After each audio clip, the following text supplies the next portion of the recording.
বিসমিল্লাহির রহমানির রহিম। মাননীয় সদস্যবৃন্দ, বাজেটের উপর সাধারণ আলোচনা অব্যাহত রয়েছে।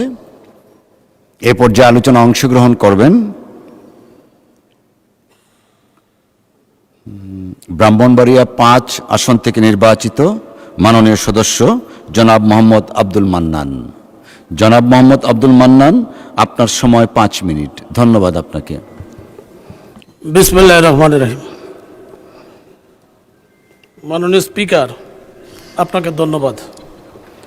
আমি প্রথমেই মাননীয় অর্থমন্ত্রীকে একটি জনকল্যাণমুখী ও উন্নয়ন বান্ধব বাজেট প্রণয়নের জন্য আন্তরিক ধন্যবাদ জানাচ্ছি। বর্তমান বৈশ্বিক অর্থনৈতিক পরিস্থিতি, মুদ্রাস্ফীতি নিয়ন্ত্রণ, কর্মসংস্থান সৃষ্টি এবং অবকাঠামোগত উন্নয়নের চ্যালেঞ্জ মোকাবেলায় এই বাজেট গুরুত্বপূর্ণ ভূমিকা পালন করবে বলে আমি বিশ্বাস করি।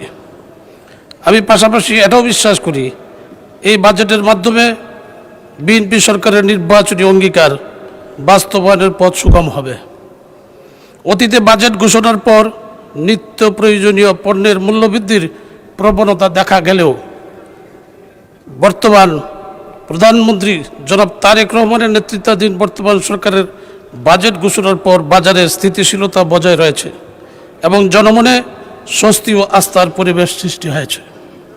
মাননীয় স্পিকার, 2026-27 অর্থবছরের বাজেটে মুদ্রাস্ফীতি নিয়ন্ত্রণ, শিক্ষা, স্বাস্থ্য, কৃষি ও সামাজিক নিরাপত্তা হাতে বরাদ্দ বৃদ্ধির মাধ্যমে জনগণের মৌলিক অধিকার নিশ্চিত করার যে প্রচেষ্টা নেওয়া হয়েছে তা একটি মানবিক ও কল্যাণমুখী রাষ্ট্র গঠনে গুরুত্বপূর্ণ ভূমিকা পালন করবে।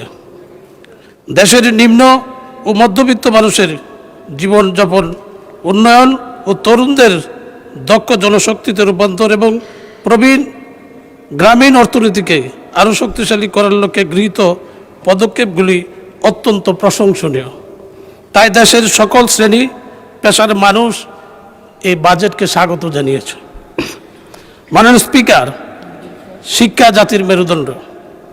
একটি জাতি যত শিক্ষিত সে জাতি তত উন্নত। শিক্ষা খাতের উন্নয়ন ছাড়া একটি জাতি কখনোই এগিয়ে যেতে পারে না। বর্তমান সরকার শিক্ষাবান্ধব শিক্ষানীতি গ্রহণ করে এ খাতে সর্বোচ্চ বরাদ্দ প্রদান করেছেন। বিশেষ করে মেয়েদের জন্য স্নাতক পর্যন্ত অবৈতনিক শিক্ষা ঘোষণা এবং প্রাথমিক স্তরের শিক্ষার্থীদের জন্য school dress, mid day meal, school bag, জুতা প্রদানের উদ্যোগ অত্যন্ত প্রশংসনীয়। আমি বিশ্বাস করি এই বিনিয়োগ দেশের মানব সম্পদ উন্নয়ন, শিক্ষার মানোন্নয়ন এবং ভবিষ্যৎ প্রজন্মকে যোগ্য নাগরিক হিসেবে গড়ে তুলতে গুরুত্বপূর্ণ অবদান রাখবে। এই বাজেটে বিশেষ করে কারিগরি শিক্ষার প্রতি গুরুত্ব দেওয়া হয়েছে। আমি মনে করি যে এই কারিগরি শিক্ষা মাধ্যমে আমাদের দেশের যুব সমাজ কারিগরি শিক্ষা নিয়ে বিদেশে কর্মসংস্থান ব্যবস্থা করা হবে। মাননীয় স্পিকার, একটি সুস্থ জাতি গঠনের পূর্ব শর্ত হল উন্নত মানসম্মত স্বাস্থ্য ব্যবস্থা। এবারের বাজেটে স্বাস্থ্য খাতে উল্লেখযোগ্য বরাদ্দ বৃদ্ধি করা হয়েছে, যা অত্যন্ত সময়োপযোগী ও প্রশংসনীয় উদ্যোগ। পাশাপাশি দেশের সকল 50 শয্যা বিশিষ্ট সকল হাসপাতালকে 100 শয্যা উন্নীত করার মতো যুগান্তকারী পরিকল্পনা গ্রহণ করা হয়েছে। এছাড়া হৃদরোগীদের জন্য হার্টের রিং এর দাম 47,000 টাকা পর্যন্ত কমানো হয়েছে, যা সাধারণ মানুষের জন্য একটি বড় স্বস্তির বিষয়। একই সঙ্গে কিডনি রোগীদের ডায়ালিসিসের উপকরণ থেকে কর প্রত্যাহার করা হয়েছে।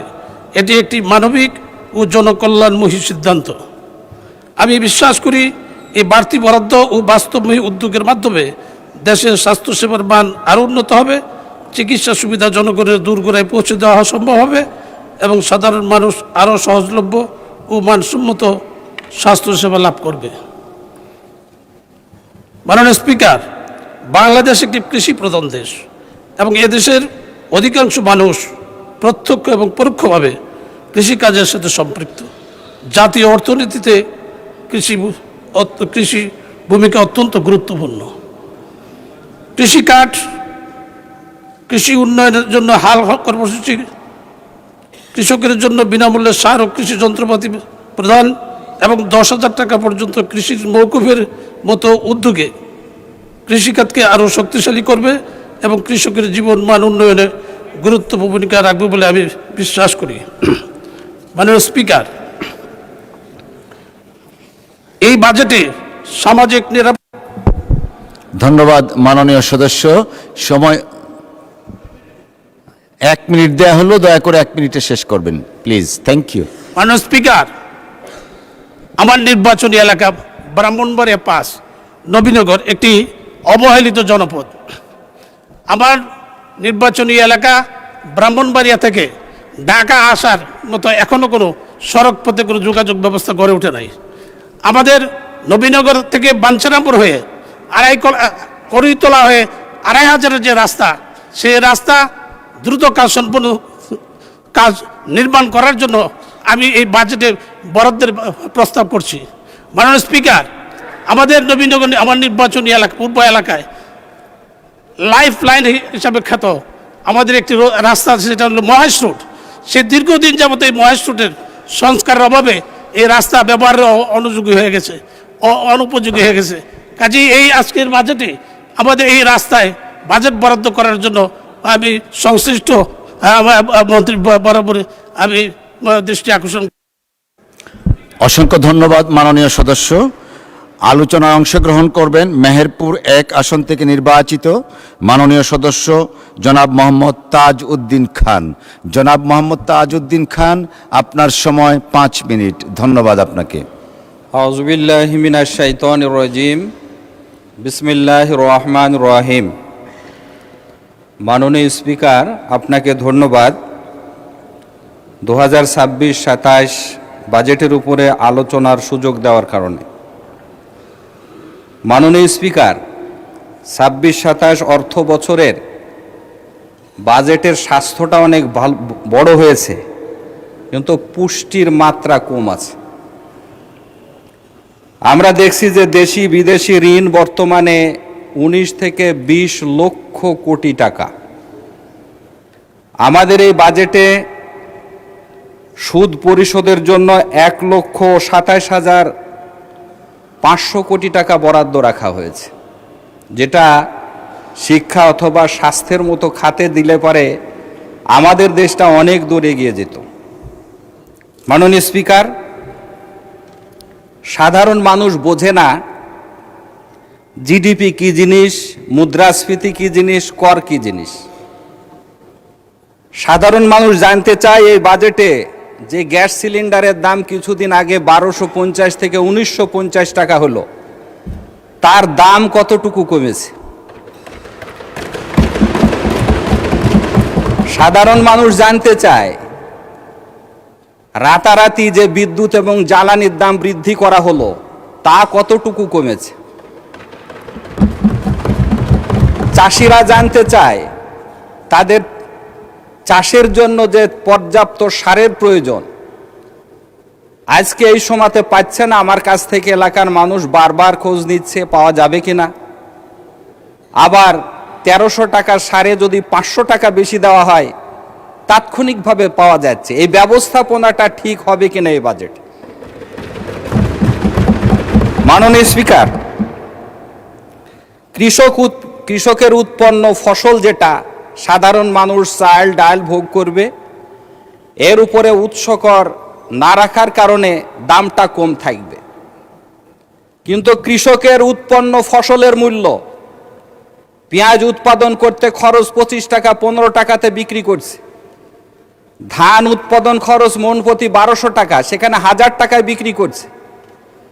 কৃষকরা জানতে চায় এই বাজেটে তাদের উৎপাদিত ফসলের ন্যায্য মূল্য পাবে কিনা। বিধায় আমরা যে বলছি, সারা দেশে আনন্দের জোয়ার বয়ে গেছে বাজেট দেখে, মানুষের মুখটা মলিন হয়ে গেছে এই বাজেট দেখে তাদের সমাধান না পাওয়ার কারণে।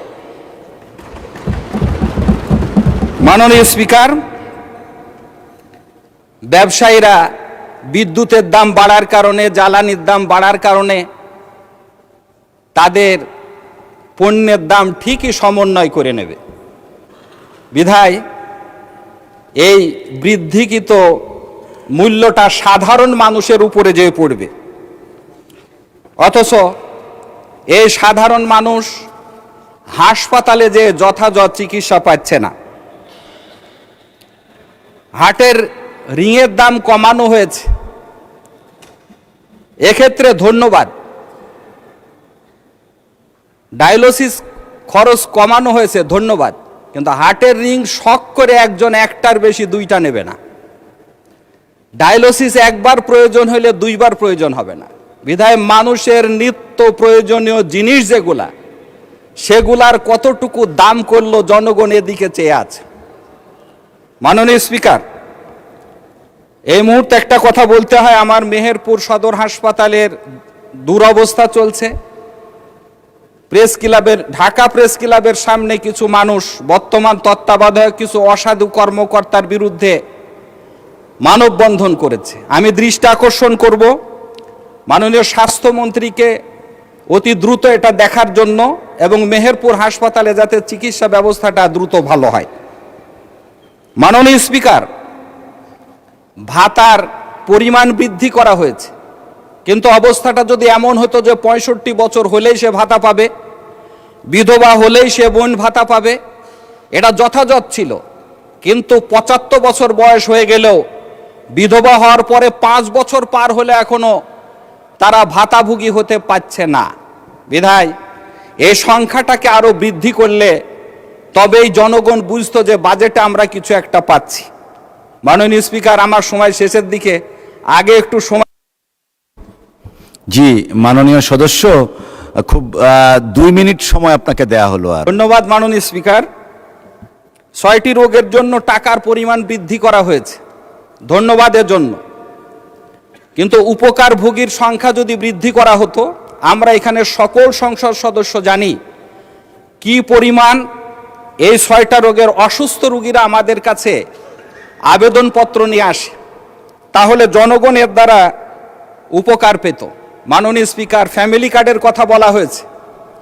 41 লক্ষ ফ্যামিলিকে ফ্যামিলি কার্ড দেওয়া হবে। এটা হিসাব করলে পরে ওয়ার্ড পিছু 90টা করে পরিবার পাবে। তাহলে বাকি যে দরিদ্র ফ্যামিলিগুলো আছে তাদের অবস্থাটা কি হবে? এবং এইটা পাওয়ার প্রতিযোগিতার কারণে আমরা দেখেছি ইতোমধ্যে সংবাদপত্রগুলোতে ফ্যামিলি কার্ড দেওয়ার প্রলোভনে ধর্ষণের শিকার হয়েছে, ফ্যামিলি কার্ড দেওয়ার প্রলোভনে টাকা নেওয়া হচ্ছে, এটা প্রতিদিনের রিপোর্ট আছে। মাননীয় স্পিকার, এজন্য আরও যে প্রান্তিক জনগোষ্ঠী আছে, ফ্যামিলি কার্ডের বাইরে যারা থাকবে, তাদের মানটা বাড়াবার জন্য, জীবন মানটা বাড়াবার জন্য প্রয়োজনীয় পদক্ষেপ নেওয়ার জন্য আমি অনুরোধ করব। মাননীয় স্পিকার, আজকে বাংলাদেশে অবকাঠামোগত দিকে যদি আমরা লক্ষ্য করি, তাহলে মোগল আমলের অনেক বিল্ডিং এখনো খাড়া হয়ে আছে। আমরা যদি দেখি ব্রিটিশ আমলের রেল লাইনের যে স্টেশন আছে এখনো সগর্ভে দাঁড়িয়ে আছে। পাকিস্তান আমলের বিল্ডিংগুলো আমরা ব্যবহার করছি, কিন্তু স্বাধীনতার পরে এমন অনেক বিল্ডিং হয়েছে যেগুলা এক্ষুনি ভেঙে যাচ্ছে, আবার নতুন করে বানাবার প্রয়োজন পড়ছে। মাননীয় স্পিকার, যে বিল্ডিংটা 60 বছর চলার কথা ছিল, সেটা যদি নতুন করে 30 বছরে আবার নতুন করে বানাতে হয়, তাহলে আমরা 30 বছর জাতিগত। ধন্যবাদ মাননীয় সদস্য, টাইম ইজ আপ। পরে আবার কথা বলার সুযোগ থাকলে পাবেন ইনশাআল্লাহ। অসংখ্য ধন্যবাদ। আলোচনায় অংশগ্রহণ করবেন ফেনী 1 আসন থেকে নির্বাচিত মাননীয় সদস্য জনাব মুন্সি রফিকুল আলম। জনাব মুন্সি রফিকুল আলম, আপনার সময় 5 মিনিট। ধন্যবাদ আপনাকে। মাননীয় স্পিকার, আপনাকে ধন্যবাদ। আজকে 2026 এবং 27 অর্থবর্ষের যে প্রস্তাবিত বাজেট, এই বাজেটের উপর আমাকে বক্তব্য দেওয়ার জন্য সুযোগ পেয়েছি। এজন্য সর্বপ্রথম আল্লাহ পাকের নিকট শুকরিয়া আদায় করছি। পাশাপাশি মাননীয় প্রধানমন্ত্রী তারেক রহমানের নিকট কৃতজ্ঞতা প্রকাশ করছি। ফেনীর মানুষ যারা আমাকে ভোট দিয়ে এই মহান সংসদে পাঠিয়েছেন তাদের প্রতিও কৃতজ্ঞতা প্রকাশ করছি। এবং আমাদের সকলের প্রিয় নেত্রী, যার স্মৃতিবিজড়িত নির্বাচনী এলাকা ফেনী 1, আমাদের সেই প্রিয় নেত্রী মরহুমা বেগম খালেদা জিয়ার আত্মার মাগফিরাত কামনা করছি। মাননীয় স্পিকার, বর্তমানে যে বৈশ্বিক অর্থনৈতিক বাস্তবতা, 17 বছরের লুটে পুড়ে খেয়ে যাওয়া বিধ্বস্ত অর্থনীতি, এই পরিস্থিতিতে আমাদের এই সরকার যেই বাজেটের প্রণয়নের প্রস্তাব দিয়েছেন, আমি মনে করি এই বাজেট একটি গণমুখী, সময়োপযোগী, বাস্তবধর্মী এবং জনকল্যাণে দেওয়া হয়েছে। আমি এই বাজেট প্রণয়নের জন্য যারা কাজ করেছেন, বিশেষ করে অর্থমন্ত্রী, একজন অভিজ্ঞ রাজনীতিবিদ, দীর্ঘদিন এই দেশ পরিচালনায় যার অনেক অভিজ্ঞতা, আমাদের সেই প্রিয় মাননীয় অর্থমন্ত্রী আমির খসরু মাহমুদ চৌধুরীকে আমি ধন্যবাদ জানাচ্ছি। মাননীয় স্পিকার, এই বাজেটের মাধ্যমে আমি বিশ্বাস করি দেশ আরও সামনে এগিয়ে যাবে। একটি সুন্দর সমৃদ্ধশালী আমরা অর্থনীতি পাব। এই বাজেটে শিক্ষা, স্বাস্থ্য, কৃষি এবং কর্মসংস্থানের সুযোগ সৃষ্টি হবে। বাংলাদেশের অর্থনীতি আরও বেগবান হবে।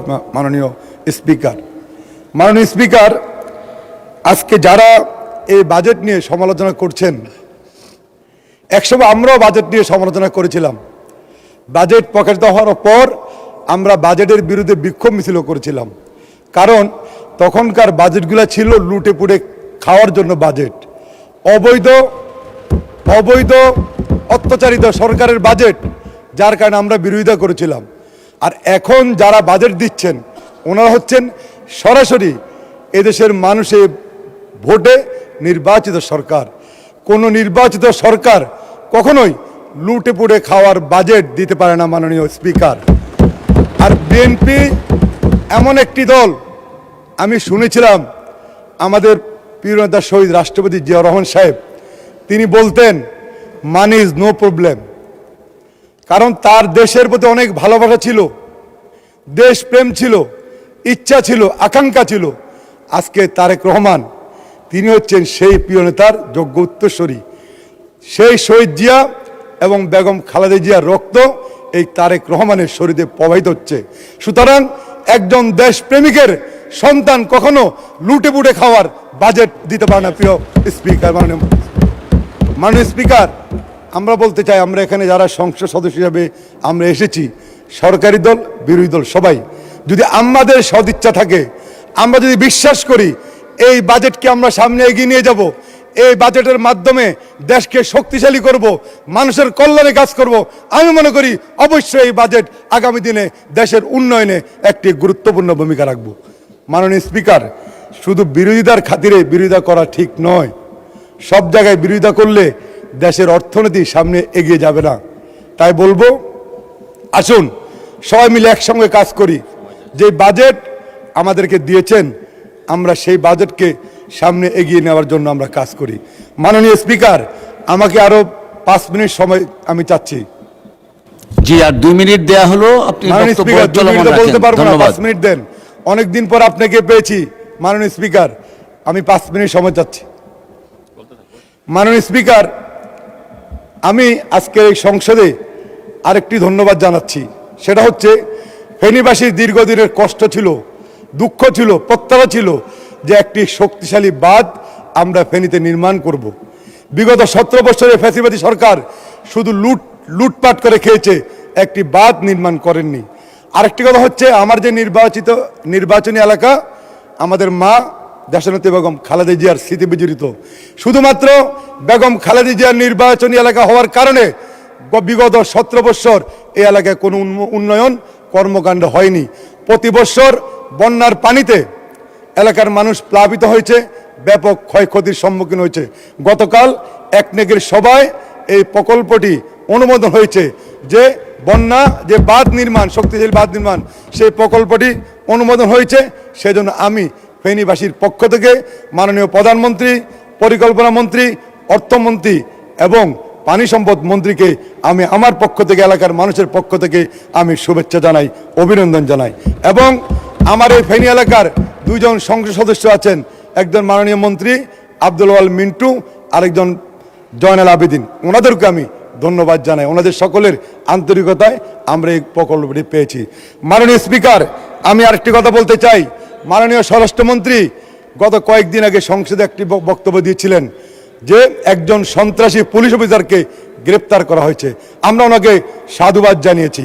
আমি আজকে সংসদে আপনার মাধ্যমে মাননীয় স্বরাষ্ট্রমন্ত্রীকে বলতে চাই, শুধু এই বেনজির আহমেদ নয়, এই পুলিশ প্রশাসনে যারা আমাদের উপর নির্যাতন করেছে, আমাদের সহযোদ্ধাদের গুম করেছে, খুন করেছে, অত্যাচার করেছে, আওয়ামী লীগের কর্মী হিসাবে নিজেদেরকে প্রতিষ্ঠা করেছে, তারা আজকে কোথায়? তাদেরকে খুঁজে বের করে আইনের আওতায় আনতে হয়। মাননীয় স্পিকার, শুধু একজন বেনজিরকে গ্রেপ্তার করলেই আমাদের কষ্ট শেষ হবে না, একজন বেনজিরকে গ্রেপ্তার করলেই আমাদের দুঃখ শেষ হবে না। আমাদের সহযোদ্ধারা আমাদের কাছে এখনো আমাদেরকে ডাকে, কোথায় আমাদের হত্যাকারীদের বিচার?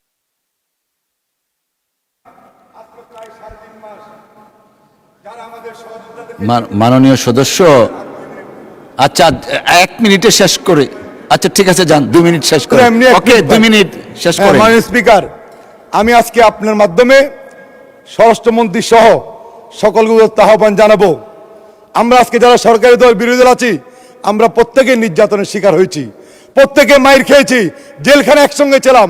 কিন্তু আমি চাই অনতি বিলম্বে যারা আওয়ামী লীগের কর্মী হিসাবে সরকারি প্রশাসনের, পুলিশের বিশেষ করে দায়িত্বে যারা ছিল, যারা কাজ করেছে, যাদের নেতৃত্বে 18 সালে হাজার হাজার কোটি টাকা ব্যয়ে নির্বাচন হয়েছে, আওয়ামী লীগের পক্ষে কাজ করেছে, তাদের প্রত্যেককেই শাস্তির আওতায় এনে বিচারের ব্যবস্থা করতে হয়। মাননীয় স্পিকার, আমাদের রফিকুল ইসলাম হেলালি ভাই একটি বক্তব্য দিয়েছিলেন, সেটি ছিল আইনমন্ত্রী। আমরা সবাই চাই মাদককে সমাজ থেকে নির্মূল করতে হবে। শুধু আমি, রফিকুল ইসলাম হেলালি, আবার আমরা যারা সংসদ সদস্য আছি, আমরা চাইলে হবে না। সেখানে মাদক ব্যবসায়ীরা গ্রেপ্তার হচ্ছে, আবার 10 দিনের মধ্যে তারা জামিন নিয়ে যাচ্ছে। তাইলে আমি বলবো মাননীয় স্পিকার, আমাদের আইনে যদি কোনো ধরনের দুর্বলতা থাকে, ঘাটতি থাকে, আমরা যারা সংসদ সদস্য, আমরা চাচ্ছি সবাই মাদকের বিরুদ্ধে ব্যবস্থা নিতে। তাহলে আমাদের অনিয়া কোথায়? আমরা চাই সকল মাদক ব্যবসায়ীদেরকে খুঁজে খুঁজে বের করতে হবে, আইনের আওতায় আনতে হবে, বিচার ব্যবস্থা শেষ না হওয়া পর্যন্ত তাদেরকে কারাগারে আটকে রাখতে হবে। তাহলেই এই মাদকের হাত থেকে আমার সন্তানরা, আপনাদের সন্তানরা, এই দেশের মানুষরা এই মাদকের হাত থেকে রক্ষা পাবে। মাননীয় স্পিকার, আমি আপনাকে ধন্যবাদ জানাচ্ছি, আপনাকে অভিনন্দন জানাচ্ছি। যখন বিভিন্ন সময় মামলা খেয়েছি, অনেক দিন কারাগারে ছিলাম, মাসের পর মাস আপনি সহযোগিতা করেছেন। আজকে যেহেতু সুযোগ পেয়েছি এই মহান সংসদে, আপনাকেও আমার পক্ষ থেকে কৃতজ্ঞতা প্রকাশ করে আজকের মতো শেষ করছি। সকলকে ধন্যবাদ। আসসালামু আলাইকুম। ধন্যবাদ মাননীয় সদস্য। একটু বসেন, একটু বসেন প্লিজ। আপনার আগে দাঁড়িয়েছেন এম মাহবুবউদ্দিন খোকন সাহেব, দেখি উনি কি বলেন, একটু দয়া করে বসেন। এম মাহবুবউদ্দিন খোকন সাহেব, আপনি কি জন্য দাঁড়ালেন? একটু মাইকটা দিবেন দয়া করে প্লিজ। মাননীয় স্পিকার, পয়েন্ট অফ অর্ডার বলছি।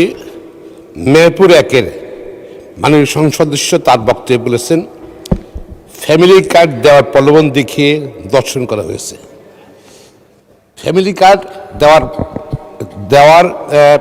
প্রলোভন দেখিয়ে দর্শন করা হয়েছে। মানে এটা দুঃখজনক ব্যাপার। সংসদে ঢালাভাবে কথা বলা উচিত না। সংসদের ভাষা জানতে হবে, সেভাবে বলতে হবে। তার এই বক্তব্যটা স্পষ্ট করার জন্য আমি অনুরোধ করছি। আপত্তিকর।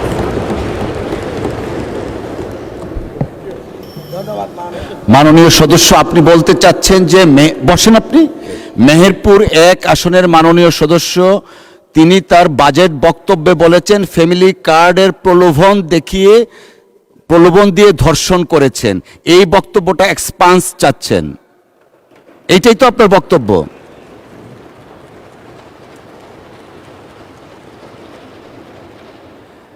আমিও শুনেছি এরকম কথা বলেছেন, পয়েন্ট অফ অর্ডারে আপনি দাঁড়িয়েছেন, এই স্টেটমেন্টটা এক্সপান্স করা হলো। বাজেট আলোচনায় এ পর্যায়ে অংশগ্রহণ করবেন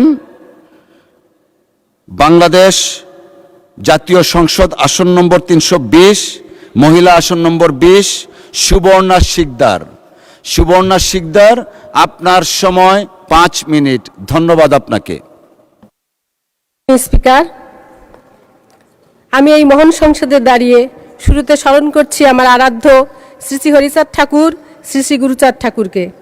শ্রদ্ধার সঙ্গে স্মরণ করছি আধুনিক রাষ্ট্র ব্যবস্থা ও সর্বদলীয় গণতন্ত্রের প্রবর্তক, মহান স্বাধীনতার ঘোষক শহীদ প্রেসিডেন্ট জিয়াউর রহমানকে। স্মরণ করছি গণতন্ত্রের মানসকন্যা, আপোষহীন নেত্রী, দেশনেত্রী মরহুমা বেগম খালেদা জিয়াকে। কৃতজ্ঞতা জানাই দেশনায়ক মাননীয় প্রধানমন্ত্রী জনাব তারেক রহমানকে। আরও কৃতজ্ঞতা জানাই বিএনপি মহাসচিব জনাব মির্জা ফখরুল ইসলাম আলমগীর সহ নীতি নির্ধারণী বোর্ডের সমস্ত সদস্যবৃন্দ তথা বাংলাদেশ জাতীয়তাবাদী দল বিএনপিকে। মাননীয় স্পিকার, সবুজের বুকে লাল, সে তো উড়বেই চিরকাল।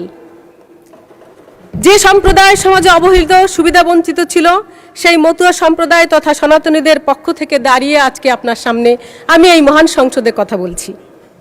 স্মরণকালের এই ঐতিহাসিক 2026 এবং 2027 অর্থ বছরে বাজেট 9,38,000 কোটি টাকার বাজেট, যেটি গত 11ই জুন মাননীয় অর্থমন্ত্রী এই মহান সংসদে পেশ করেছেন।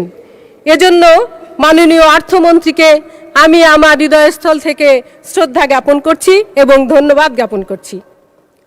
মাননীয় স্পিকার, এ বাজেট শুধুমাত্র একটি সংখ্যা নয়, এটি দেশের অর্থনীতিকে স্থিতিশীল ও প্রবৃদ্ধি ত্বরান্বিত করবে বলে আমি বিশ্বাস করি। সেই সাথে ব্যাংকিং খাতের যে অবস্থা সেটিও লাঘব করবে বলে, সহায়ক ভূমিকা পালন করবে বলে আমি বিশ্বাস করি। আমাদের সরকার তার নির্বাচনী ইস্তেহারে 31 দফা দিয়েছিল এবং জুলাইকে ধারণ করার মাধ্যমেই এই বাজেট পরিপূর্ণতা ফুটে উঠবে বলে আমি বিশ্বাস করি। মাননীয় স্পিকার, আধুনিক ও প্রযুক্তি নির্ভর পরিকল্পনা বাস্তবায়নের মাধ্যমে আমরা একটি সুন্দর, সমৃদ্ধশালী, স্থিতিশীল বাংলাদেশ চাই এবং এই স্থিতিশীল বাংলাদেশ বিনির্মাণের পথে এই বাজেটের পরিকল্পনা বাস্তবায়নের মাধ্যমেই আমরা এগিয়ে যেতে পারব। প্রথমত শিক্ষা, কৃষি, শিল্প, স্বাস্থ্য, শিশু কল্যাণ, সামাজিক নিরাপত্তা, নারীর ক্ষমতায়ন, এমন কোনো খাত নেই যেখানে আমাদের সরকার বরাদ্দ দেননি। এমন যদি হয় মাননীয় স্পিকার, সালিশ মানি কিন্তু তাল গাছটি আমার, এরকম হলে তো হবে না। আমাদেরকে সবাইকে আমাদের দৃষ্টিকোণ বদলাতে হবে, তাহলেই আমাদের জীবন বদলে যাবে। কৃষি খাতের বরাদ্দ একজন কৃষকের মুখে হাসি ফোটাবে।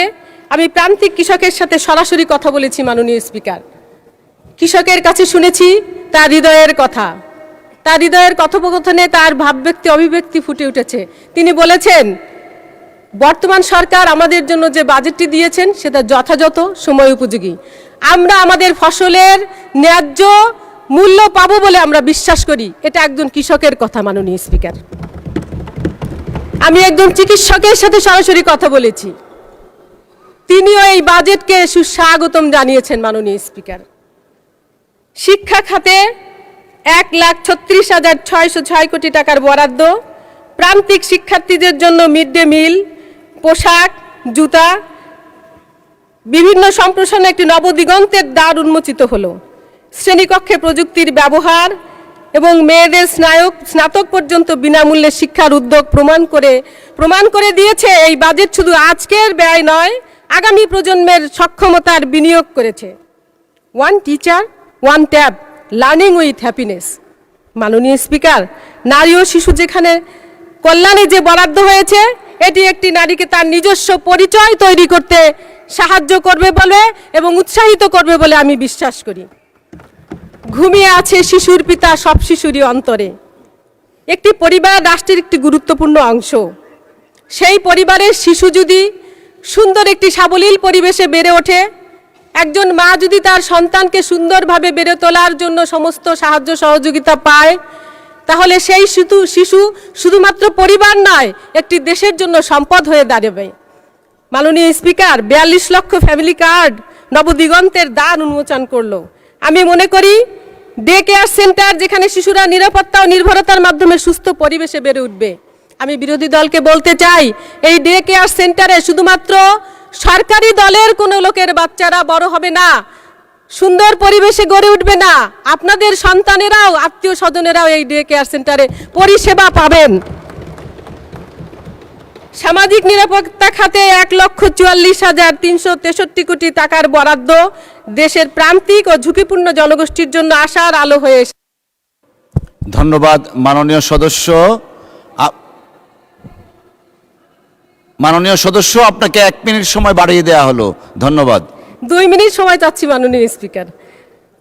বাংলাদেশের সাম্প্রদায়িক সম্প্রীতির এক অনন্য উদাহরণ, যার পরিপ্রেক্ষিতে আমরা সনাতনীরা এবং অন্য যে কোনো ধর্মের বৌদ্ধ খ্রিস্টান সবাই একত্রে মিলেমিশে বসবাস করার যে সুযোগটি আমরা পেয়েছি, এটা আমাদের মাননীয় প্রধানমন্ত্রী আমাদেরকে নির্দেশনা দিয়েছেন, যার জন্য আজকে হিন্দু ধর্মীয় কল্যাণ ট্রাস্ট একটি সনাতনী সম্প্রদায়ের ধর্মীয় প্রতিষ্ঠান। আমি ধর্মমন্ত্রীর কাছে বিনীত অনুরোধ করব, এই প্রতিষ্ঠানে বাজেট বরাদ্দর মাধ্যমে কিছুটা বরাদ্দ হলেও যদি এই সনাতনীদের দিতেন, আমরা উপকৃত হতাম। পরিশেষে আমি আমার এলাকার কথা একটু বলতে চাই মাননীয় স্পিকার। আমার এলাকার গোপালগঞ্জ জেলার কাশিয়ানী জংশন থেকে গোপালগঞ্জ পৌঁছানোর পথে চাপ্তা স্টেশন ও বাহিরবাগ স্টেশনের মাঝে প্রায় 15 থেকে 20 কিলোমিটার দূরত্ব, মাঝে তিলছড়ার একটি সাব স্টেশন স্থাপন করা।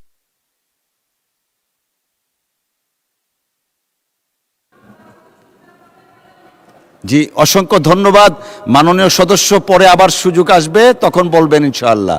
Thank you. আলোচনায় অংশগ্রহণ করবেন ময়মনসিংহ 2 আসন থেকে নির্বাচিত মাননীয় সদস্য জনাব মোহাম্মদুল্লাহ। জনাব মোহাম্মদুল্লাহ, আপনার সময় 5 মিনিট। ধন্যবাদ আপনাকে। আসসালামু আলাইকুম রহমতুল্লাহ বারাকাতুহ। মাননীয় স্পিকার, আপনাকে অসংখ্য ধন্যবাদ। হাদিসে একটি বাক্য আছে, তুমি যদি কাউকে ভালোবাসো তাকে জানিয়ে দাও। স্পিকার, এই সংসদ সদস্যদের সামনে আমি আপনাকে অনেক ভালোবাসি, এটি জানিয়ে দিলাম। মাননীয় স্পিকার, অসংখ্য ধন্যবাদ। আমাদের শিক্ষামন্ত্রী আহসানুল হক মিলন সাহেব ময়মনসিংহে একটা প্রোগ্রামে গিয়েছিলেন।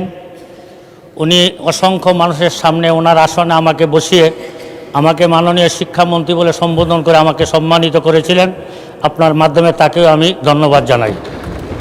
মাননীয় স্পিকার, আমার দল বাংলাদেশ খেলাফত মজলিস এর আমির আল্লামা মামুনুল হক সাহেব জোর করে আমাকে ইলেকশনে নামিয়েছিলেন, যে কারণে জনগণ আমাকে ভোট দিয়ে সংসদে পাঠিয়েছেন। আল্লামা মামুনুল হক সাহেবকে আমি ধন্যবাদ জানাই ফুলপুর তারাকান্দার মানুষগুলোকে, যারা তাদের দুঃখ কষ্ট এবং মনের কথাগুলো সংসদে বলার জন্য আমাকে সংসদে পাঠিয়েছেন, তাদেরকে ধন্যবাদ জানাই। মাননীয় স্পিকার, এই বঙ্গর অর্থনীতিতে আমাদের অর্থমন্ত্রী হৃষ্টপুষ্ট এবং হ্যান্ডসাম একটা বাজেট ঘোষণা করেছেন।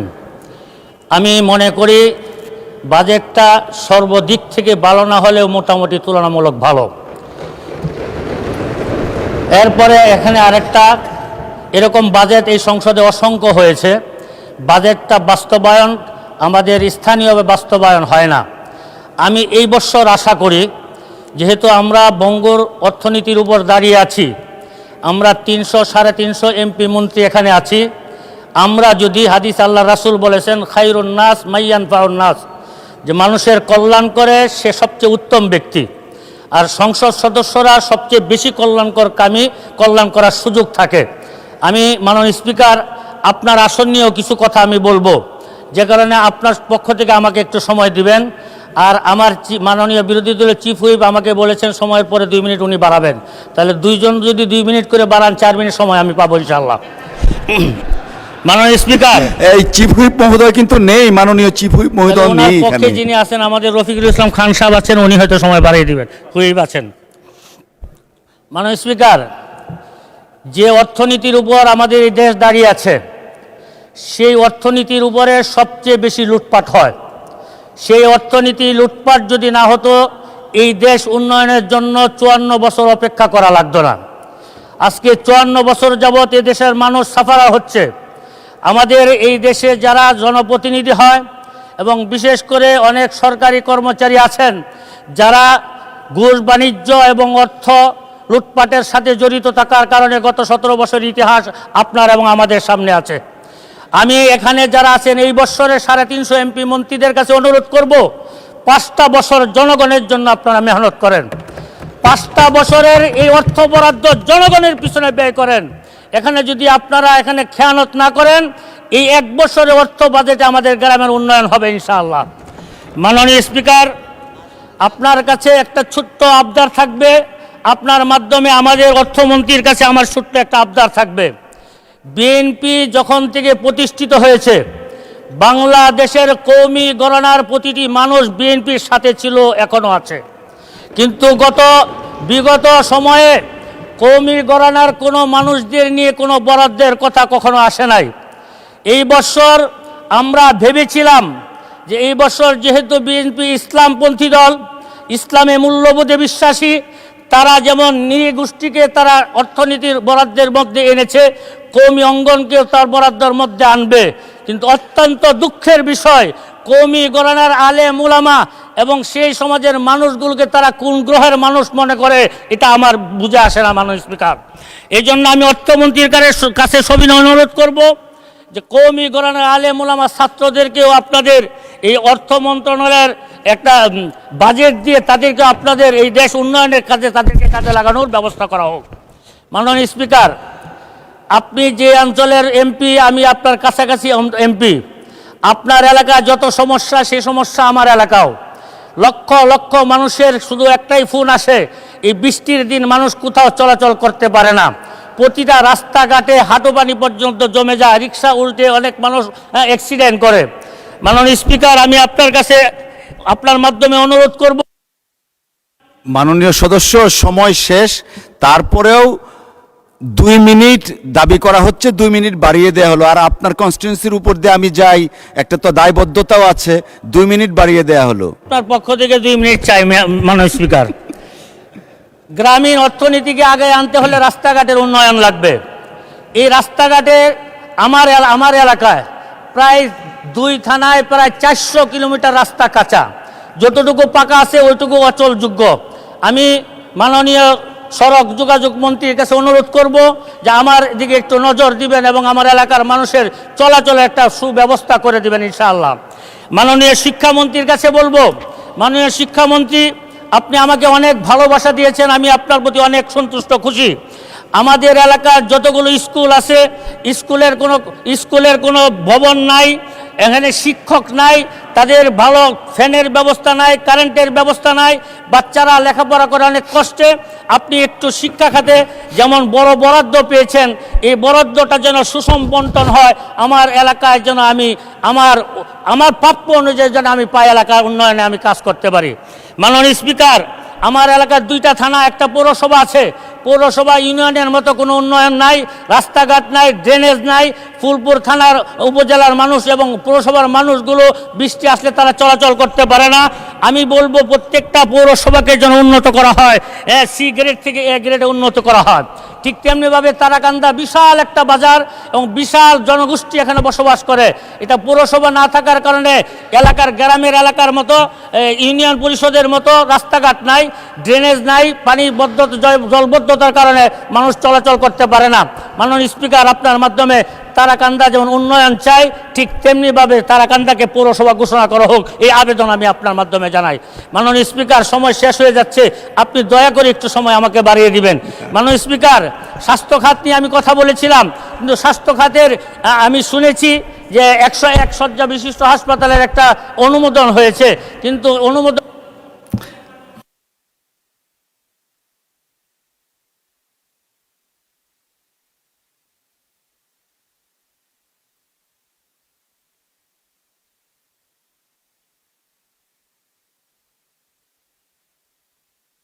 ডান দিক থেকেও চাচ্ছেন, আপনার জন্য 1 মিনিট।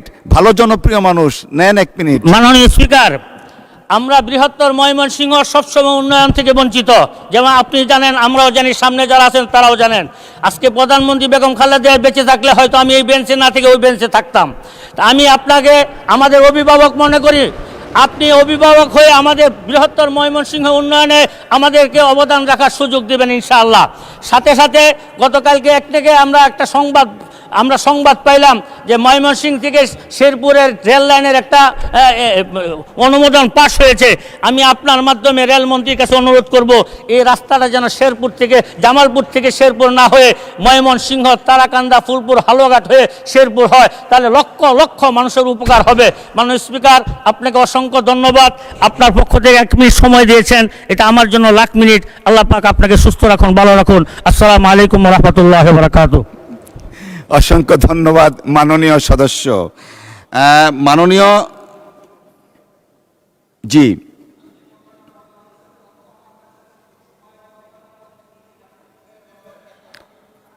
আচ্ছা একটু বসেন, আমি একজনকে কল করছি, তারপরে দেখব। আলোচনায় অংশগ্রহণ করবেন চট্টগ্রাম 1 আসন থেকে নির্বাচিত মাননীয় সদস্য জনাব নুরুল আমিন। নুরুল আমিন নেই। আলোচনায় অংশগ্রহণ করবেন নরসিংদী 3 আসন থেকে নির্বাচিত মাননীয় সদস্য মঞ্জুর এলাহি। বিসমিল্লাহির রহমানির জি, রহিম। একটু শেষ হোক, আমি যেহেতু কল করছি, উনি দাঁড়িয়েছেন, বসেন। মঞ্জুর এলাহি মাননীয় সদস্য, আপনার সময় 5 মিনিট। ধন্যবাদ আপনাকে। বিসমিল্লাহির রহমানির রহিম। মাননীয় স্পিকার, আপনাকে অসংখ্য ধন্যবাদ এই বাজেটের উপর আমাকে বক্তব্য দেওয়ার সুযোগ করে দেওয়ার জন্য।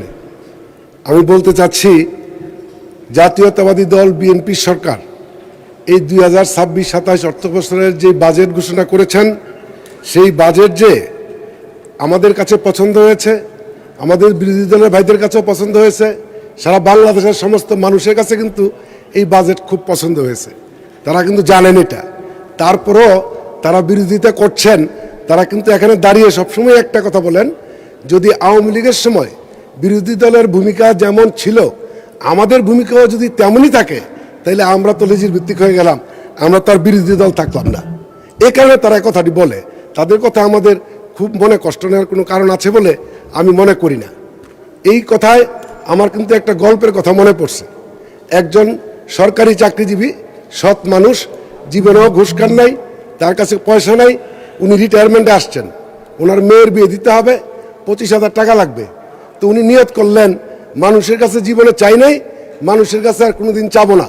উনি আল্লাহর কাছে একটা চিঠি লিখলেন, হে খোদা, আমার মেয়ের বিয়ে ঠিক হয়েছে, আমার কাছে কোনো টাকা পয়সা নাই, আমাকে 25,000 টাকা দিবা। পোস্টমাস্টার এই চিঠি দেখে চিন্তা করলো, প্রতি আল্লাহ, তো চিঠি পাঠাবে কোথায়? চিন্তার মধ্যে পড়ে গেল। পোস্টমাস্টার সবাইকে ডেকে নিয়ে আসলো, চিঠিটা খুললো, খোলার পরে দেখে আল্লাহর কাছে 25,000 টাকা চেয়ে চিঠি পাঠিয়েছে। পোস্টমাস্টারের মায়া লাগলো, স্টাফদের সবাইকে ডেকে বলল, এই লোককে কিছু সহযোগিতা করা দরকার। 2,000-5,000 করে চাঁদা দিয়ে তারা 15,000 টাকা ম্যানেজ করে এই খামের ভিতরে ঢুকাইয়া ওই লোকের বাড়িতে পাঠিয়ে দিল। ওই লোক চিঠি পেয়ে খুব খুশি, 15,000 টাকা আল্লাহ পাঠিয়েছে, আল্লাহকে ধন্যবাদ দিতে হয়। হে খোদা, আমি তোমার কাছে কৃতজ্ঞ, শুনেছি তোমার কাছ থেকে কেউ খালি হাতে ফিরে না, আজকে আমিও খালি হাতে ফিরে নাই। তুমি আমাকে 25,000 টাকা দিয়েছিলে সত্য, বাটপার পোস্টমাস্টার 10,000 টাকা রেখে দিছে। এখানে আপনাদের বিরোধী দলের ভাইদের প্রতি উদ্দেশ্য করে বলতে চাই, আপনারা এরকম মনে করতে পারেন, কিন্তু আমাদের হেডমাস্টার, এই মুহূর্তে প্রধানমন্ত্রী, বাংলাদেশের কর্ণধার, উনি যে বাজেট দিয়েছেন, এই বাজেট কিন্তু এখানে আস্থা বিশ্বাসের অভাবের কিছু নাই। হ্যাঁ, আজকে আমাদের সেই নেতা 2.5 লক্ষ টাকা ঘাটতি বাজেট ঘোষণা করেছেন। উনি এই টাকাটা ওনার যোগ্যতা দিয়ে উনি পূরণ করবেন, আপনারা দেখবেন। আজকে আমাদের সকলের উচিত ছিল তারেক রহমানকে ধন্যবাদ দেওয়া, যে আমাদের ঘরের সেই ছেলে কবে হবে, কথায় বড় না হয়ে কাজে বড় হবে।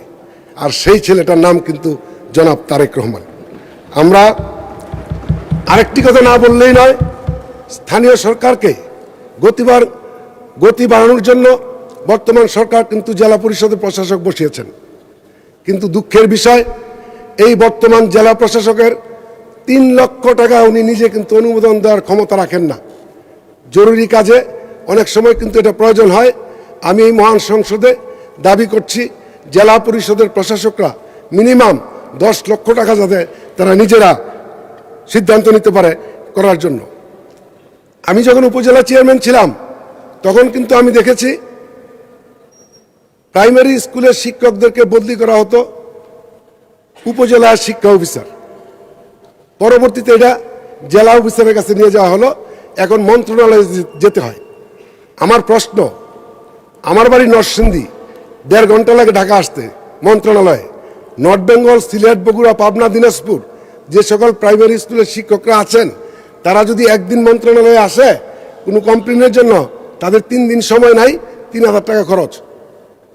সে কারণে এই প্রাইমারি স্কুলের শিক্ষকদের বদলিটা আবার জেলা পর্যায়ে দিয়ে দেওয়া হোক, এটা আমার দাবি, আমার পক্ষ থেকে বলছি।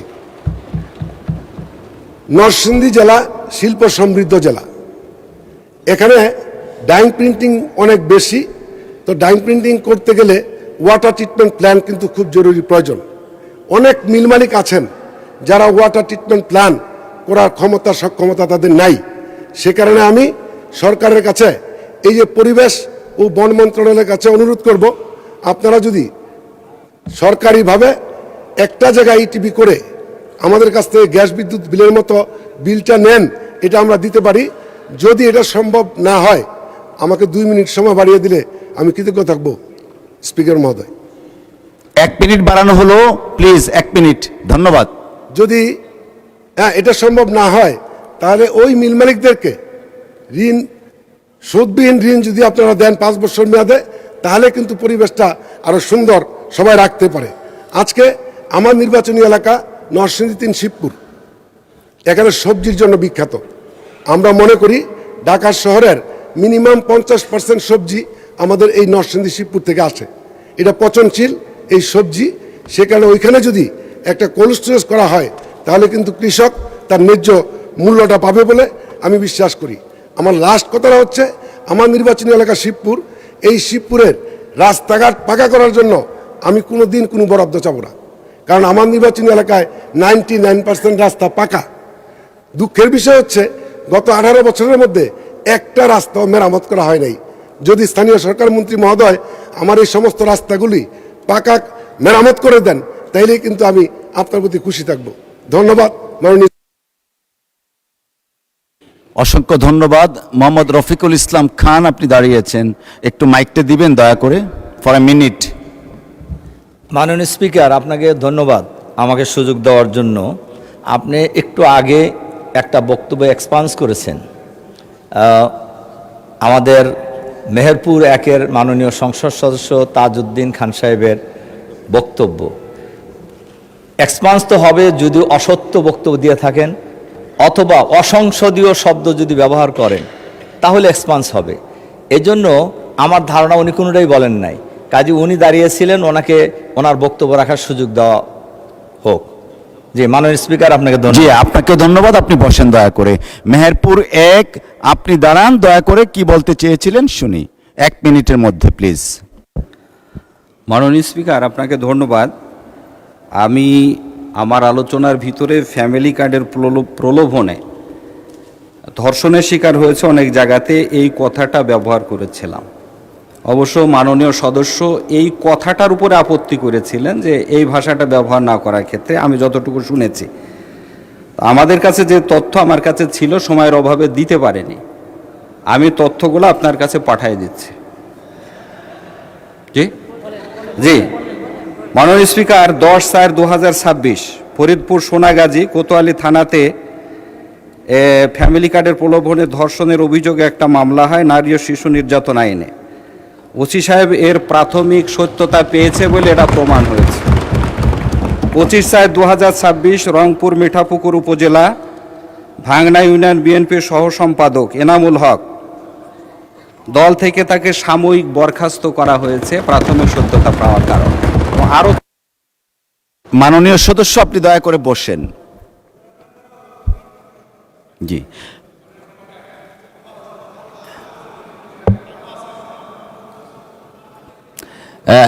জনাব এম মাহবুবউদ্দিন খোকন সাহেব একটু বসেন।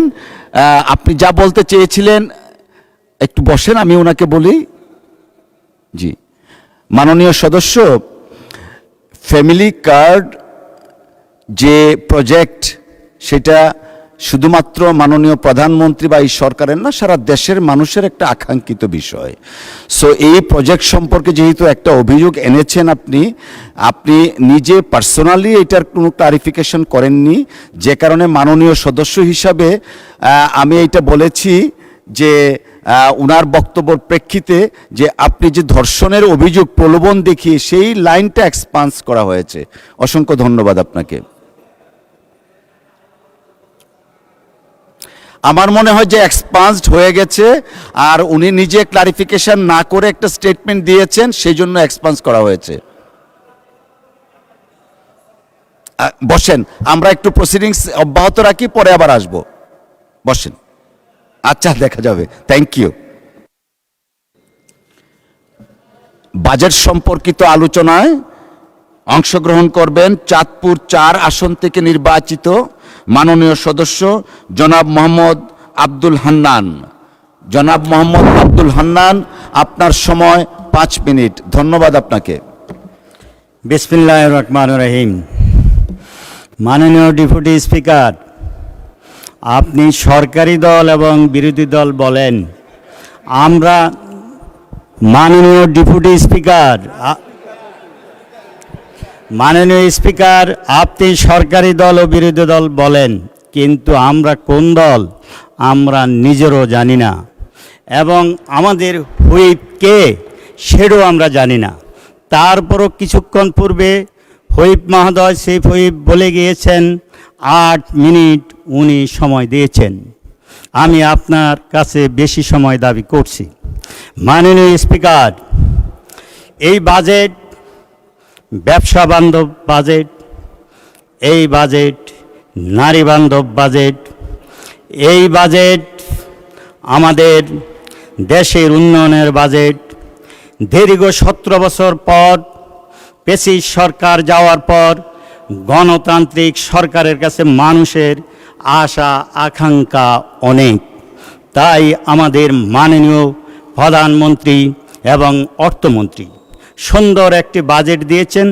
তবে এই বাজেটটুকু যাতে ওনারা সম্পূর্ণভাবে সম্পন্ন করতে পারেন, ইয়ার আহ্বান আমি জানাচ্ছি। তবে এই বাজেট সম্পন্ন করার জন্য সবারই সহযোগিতার প্রয়োজন। আমি অর্থনীতিবিদ নই, আমি বাজেট বিশ্লেষণকারীও নয়। আমাদের 9,38,000 কোটি টাকা বাজেট হয়েছে, বিভিন্ন খাতে দিচ্ছে। আমি সেই দিকে যাচ্ছি না, আমি যাচ্ছি দেশের বর্তমান অবস্থা নিয়ে। মাননীয় স্পিকার, আমাদের স্বরাষ্ট্রমন্ত্রী নেই ও আছে, এখন এসেছেন।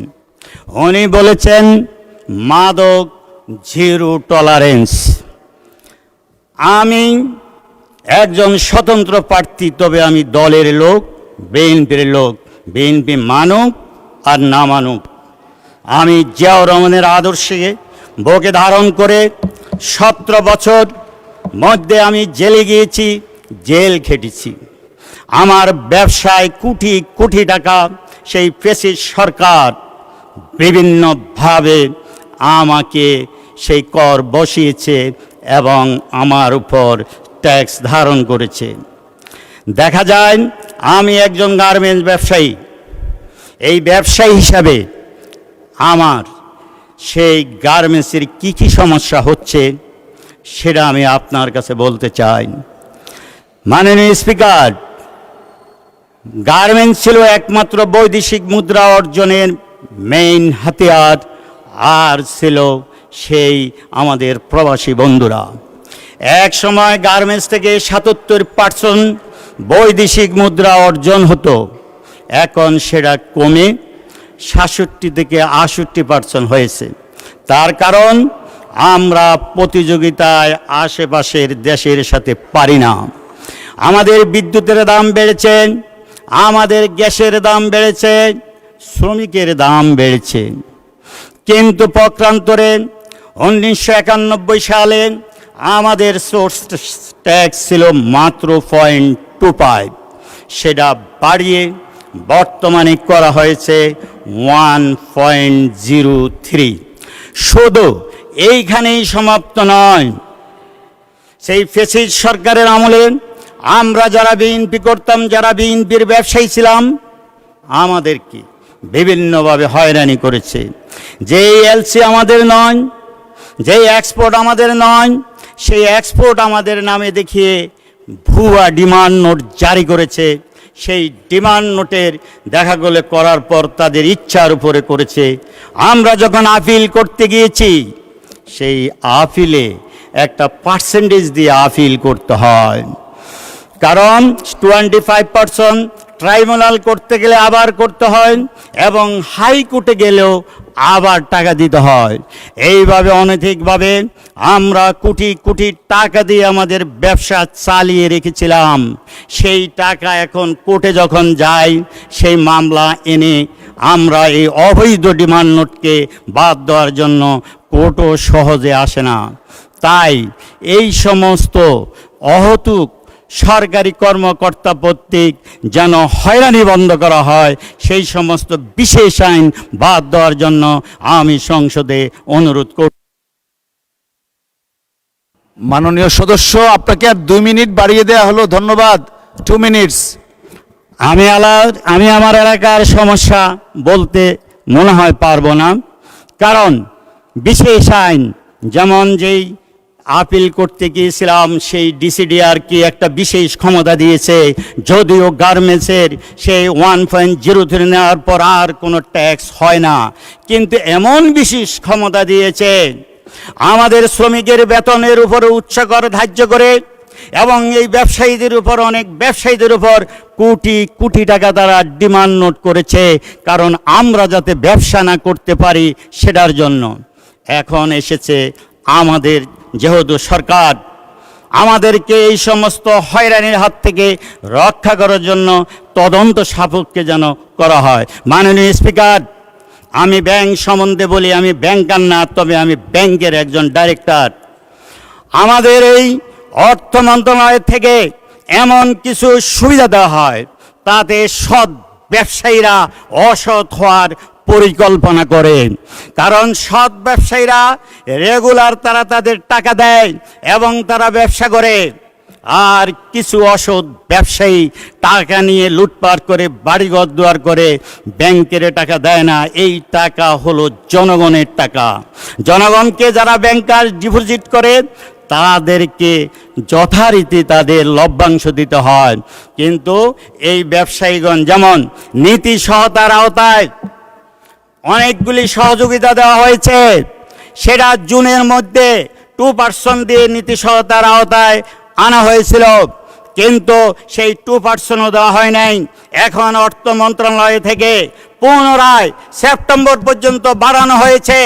এইভাবে যদি বাড়ানো হয়, তাহলে অসৎ ব্যবসায়ীরা কোনো দিনও ব্যাংকের টাকা পরিশোধ করবে না।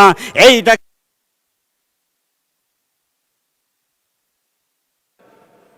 জি, অসংখ্য ধন্যবাদ মাননীয় সদস্য। আলোচনায় অংশগ্রহণ করবেন কুষ্টিয়া 3 আসন থেকে নির্বাচিত মাননীয় সদস্য জনাব মোহাম্মদ আমির হামজা। জনাব মোহাম্মদ আমির হামজা, আপনার সময় 5 মিনিট। ধন্যবাদ আপনাকে। মাননীয় স্পিকার, আপনাকে ধন্যবাদ। আসসালামু আলাইকুম রহমতুল্লাহ।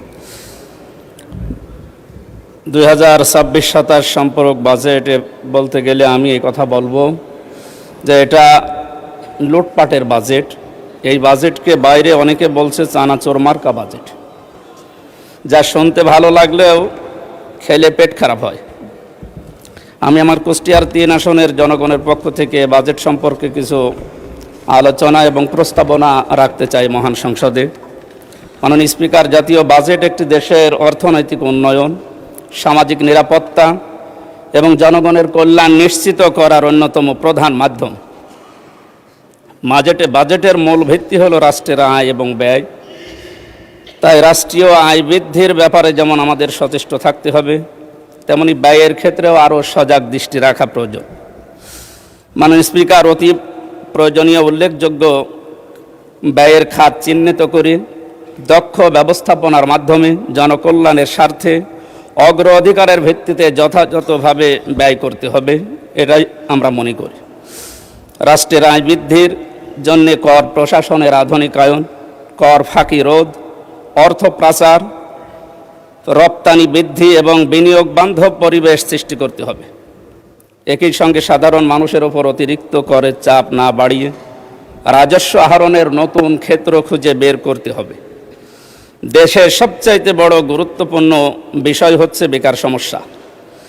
এই বেকার সমস্যা নিরসনে শিল্পায়নের প্রতি বেশি গুরুত্ব দেওয়ার প্রয়োজন।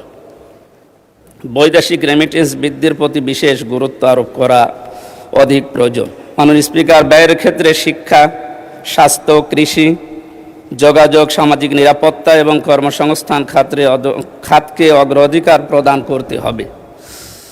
মাননীয় স্পিকার, বাংলাদেশ কৃষি নির্ভর একটি দেশ। কৃষিক্ষেত্রে যত উন্নয়ন হবে দেশ তত অর্থ সমৃদ্ধ হবে। এজন্যে কৃষকদের স্বল্প মূল্যে সার, বীজ এবং শুল্ক মুক্ত কৃষি সরঞ্জামাদি সরবরাহ করা প্রয়োজন। শিক্ষা খাতে বাজেট বরাবরই কম থাকে, এবার যতটুকু হয়েছে আমরা চাই বিশেষত বাংলাদেশের বিশ্ববিদ্যালয়গুলোর গবেষণার ক্ষেত্রে এই বাজেটের সঠিক ব্যবহার যেন করা হয় এবং গবেষণার জন্য বাজেটকে আরও বৃদ্ধি করা দরকার। এই বাজেট এত কম যে তা দিয়ে দেশে অর্থনৈতিক সমৃদ্ধিতে তেমন কোনো ইতিবাচক ভূমিকা রাখা সম্ভব হচ্ছে না বলে গবেষকরা জানাচ্ছে। মাননীয় স্পিকার, দেশের সংখ্যাগরিষ্ঠ মুসলিমদের জন্য প্রতিষ্ঠিত মাদ্রাসাগুলো যুগ যুগ ধরে অবহেলিত। ইবতেদায়ী মাদ্রাসা এবং সকল জেলা শহরে আমি একটা করে ফাজিল এবং কামিল মাদ্রাসা জাতীয়করণের মাধ্যমে মাদ্রাসা শিক্ষার উন্নয়ন ব্যবস্থা এবং এবারের বাজেটে আসলে বাজেট আরও যথার্থ হতো বলে আমি মনে করি। মাননীয় স্পিকার, যোগাযোগ ব্যবস্থার উন্নয়ন হলে দেশের অর্থনৈতিক সমৃদ্ধি ঘটবে বলে আমি মনে করি। তাই সারা দেশে রেল যোগাযোগ ব্যবস্থাকে আরও আধুনিকায়ন, উন্নয়ন এবং রেল সম্প্রসারণ করার জন্য জোর দাবি জানাচ্ছি। বিশেষ করে আমার কুষ্টিয়া ঝিনাইদহ এই ৪৫ কিলোমিটার মাঝখানে কুষ্টিয়া ইসলামী বিশ্ববিদ্যালয়, এখানে প্রায় ২০ থেকে ২২ হাজার ছেলেমেয়েরা লেখাপড়া করে। এদের জন্য ট্রেনের যে ব্যবস্থাটা করা হয়েছে, রেল লাইন চালু করার উদ্যোগ নেওয়া হয়েছে, আমরা শুনেছি, এখনও কার্যকর কোনো ভূমিকা দেখতে পাইনি। আশা করি এই ব্যবস্থাটাও এই আগামী বাজেটে অন্তত আসবে। এই বিশাল বাজেট প্রণয়ন হওয়ার বিগত সময়ের মতো বর্তমান সরকার দলীয় দায়িত্বপ্রাপ্ত বিভিন্ন ব্যক্তিবর্গ যে অর্থ পাচার করবে না তার নিশ্চয়তা কে দেবে? দুই দল থেকেই আমরা বহু কথা শুনেছি বাজেটের উপরে। আমার মনে হচ্ছে গতানুগতিক কথাই বেশি আসতেছে। ওনারা কথা তুললেই বলা হচ্ছে যে বাজেট নিয়ে সারা দেশে আনন্দের বন্যা মিছিল বয়।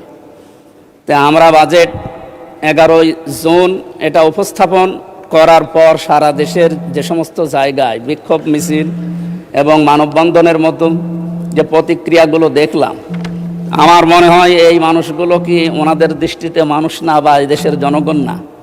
এরা যদি জনগণ হয় বা মানুষ হয় তাহলে তাদের এই প্রতিক্রিয়া কেন? সুতরাং বাজেট নিয়ে এক্ষেত্রে অর্থ প্রচার রোধে সরকারের সুনির্দিষ্ট কোনো পলিসি আমরা যেহেতু জানতে পারিনি। মাননীয় সদস্য, সময় তো শেষ। অসংখ্য ধন্যবাদ। বসেন প্লিজ, একটু বসেন দয়া করে, আমরা একটু আগিয়ে নেই, বসেন। Will return back to you, thank you. জি জি জি, একটু বসেন, আমরা আসবো আপনার কাছে। আলোচনায় অংশগ্রহণ করবেন রাজশাহী ৩ আসন থেকে নির্বাচিত মাননীয় সদস্য জনাব শফিকুল হক মিলন। জনাব শফিকুল হক মিলন, আপনার সময় 7 মিনিট। ধন্যবাদ আপনাকে। বিসমিল্লাহির রহমানির রহিম। 2026 এবং 27 অর্থ বছরের প্রস্তাবিত বাজেটের উপর আলোচনায় অংশগ্রহণ করতে দেওয়ার জন্য মাননীয় স্পিকার আপনাকে ধন্যবাদ। রাজশাহী 3 পবা মোহনপুরবাসী যারা আমাকে ভোট দিয়ে নির্বাচিত করেছেন তাদের পক্ষ থেকে এই বাজেটের প্রতি পূর্ণ সমর্থন জানাচ্ছি। মাননীয় স্পিকার, আমি দৃঢ়ভাবে বিশ্বাস করি 2026-27 অর্থ বছরের প্রস্তাবিত বাজেট একটি সময়োপযোগী, জনমুখী ও উন্নয়ন বান্ধব বাজেট। বৈশ্বিক অর্থনীতির চলমান অনিশ্চয়তা, মধ্যপ্রাচ্য ও ইউরোপের ভূ রাজনৈতিক উত্তেজনা, আন্তর্জাতিক বাণিজ্যের পরিবর্তিত বাস্তবতা, জ্বালানি ও খাদ্যপণ্যের বাজারে অস্থিরতা এবং বৈশ্বিক মূল্যস্ফীতির প্রেক্ষাপটে একটি ভারসাম্যপূর্ণ বাজেট প্রণয়ন করা খুব সহজ কাজ নয়। সেই কঠিন বাস্তবতার মধ্যেও এই বাজেট অর্থনৈতিক স্থিতিশীলতা, সামাজিক সুরক্ষা এবং দীর্ঘমেয়াদী উন্নয়নের মধ্যে একটি গ্রহণযোগ্য ভারসাম্য প্রতিষ্ঠার চেষ্টা করেছে। আমি মনে করি বর্তমান অর্থনৈতিক বাস্তবতার এই বাজেটের সবচেয়ে গুরুত্বপূর্ণ বৈশিষ্ট্য হলো এটি একদিকে মুদ্রাস্ফীতি নিয়ন্ত্রণের চেষ্টা করেছে, অন্যদিকে উন্নয়ন ব্যয় সংকুচিত না করে বিনিয়োগ ও কর্মসংস্থানের ভিত্তি ধরে রাখছে। এটি একটি ভারসাম্যপূর্ণ দৃষ্টিভঙ্গি। মাননীয় স্পিকার, আমি বিশেষভাবে উল্লেখ করতে চাই যে এবারের বাজেটের সবচেয়ে প্রশংসনীয় দিক হচ্ছে এর অন্তর্ভুক্তিমূলক উন্নয়ন দর্শন।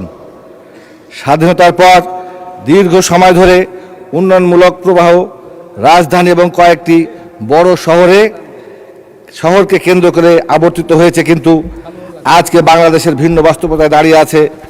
দেশের টেকসই অগ্রগতি নিশ্চিত করতে হলে উন্নয়নের সুফলকে প্রান্তিক অঞ্চল, সীমান্তবর্তী জনপদ, কৃষি নির্ভর জেলা, অপেক্ষাকৃত অনুন্নত এলাকাগুলোতে পৌঁছে দিতে হবে।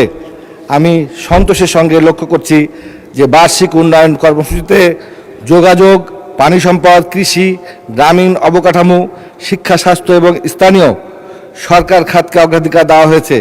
এর ফলে উত্তরাঞ্চল, চরাঞ্চল, হাওর এলাকা, উপকূলীয় অঞ্চল এবং অন্যান্য প্রান্তিক জনগোষ্ঠী উন্নয়নের মূলধারায় আরও কার্যকরভাবে সম্পৃক্ত হওয়ার সুযোগ পাবে। মাননীয় স্পিকার, অন্তর্ভুক্তিমূলক উন্নয়নের এর দর্শন বাংলাদেশের সংবিধানের চেতনাকেও ধারণ করে। উন্নয়নের প্রকৃত সাফল্য তখনই অর্জিত হবে যখন রাজশাহীর কৃষক, কুড়িগ্রামের দিনমজুর, ভোলার জেলে, সুনামগঞ্জের হাওরবাসী এবং পার্বত্য অঞ্চলের জনগণ সমানভাবে উন্নয়নের সুফল ভোগ করবে। আমি বিশ্বাস করি এবারের বাজেটে সেই লক্ষ্যকে সামনে রেখে প্রণীত হয়েছে। বার্ষিক উন্নয়ন কর্মসূচির জন্য 3 লাখ কোটি টাকা বরাদ্দ রাখা হয়েছে। আমি বিশেষভাবে সন্তোষ প্রকাশ করছি যে এডিপির দর্শনের মধ্যে ব্যালেন্স রিজিওনাল ডেভেলপমেন্ট বা সুষম আঞ্চলিক উন্নয়নের বিষয়টি গুরুত্ব পেয়েছে। উন্নয়নের কেন্দ্রে শুধু ঢাকা বা কয়েকটি মহানগর নয়, বরং জেলা, উপজেলা এবং প্রান্তিক অঞ্চলকে অন্তর্ভুক্ত করার যে অঙ্গীকার এডিপিতে পরিলক্ষিত হয়েছে তা প্রশংসনীয়। উত্তরাঞ্চল, উপকূলীয় অঞ্চল, চরাঞ্চল, খরাপ্রবণ এলাকা, সীমান্তবর্তী জনপদ ইত্যাদির জন্য উন্নয়ন বিনিয়োগ বৃদ্ধির যে নীতিমালা গ্রহণ করা হয়েছে তা দীর্ঘদিনের আঞ্চলিক বৈষম্য কমাতে সহায়ক হবে বলে আমি বিশ্বাস করি। মাননীয় স্পিকার, আমি রাজশাহী 3 আসনের জনগণের প্রতিনিধি হিসাবে উত্তর অঞ্চলের কিছু গুরুত্বপূর্ণ বিষয় তুলে ধরতে চাই। রাজশাহী অঞ্চলকে সাধারণত বাংলাদেশের খাদ্য ভাণ্ডার এবং ফলের রাজধানী বলা হয়। দেশের খাদ্য নিরাপত্তা নিশ্চিতকরণে এই অঞ্চলের কৃষকদের অবদান অসামান্য। বর্তমান বৈশ্বিক বাস্তবতায় কৃষিকে শুধু একটি উৎপাদন খাত হিসাবে নয়, বরং জাতীয় নিরাপত্তার অন্যতম ভিত্তি হিসাবে বিবেচনা করতে হবে। আমি সরকারের কৃষি ভর্তুকি অব্যাহত রাখার সিদ্ধান্তকে স্বাগত জানাই। কৃষি যন্ত্রের প্রণোদনা, সেচ সহায়তা, উন্নত বীজ সরবরাহ এবং কৃষি সম্প্রসারণ কার্যক্রম দেশের কৃষি উৎপাদিত বৃদ্ধিতে গুরুত্বপূর্ণ ভূমিকা পালন করবে।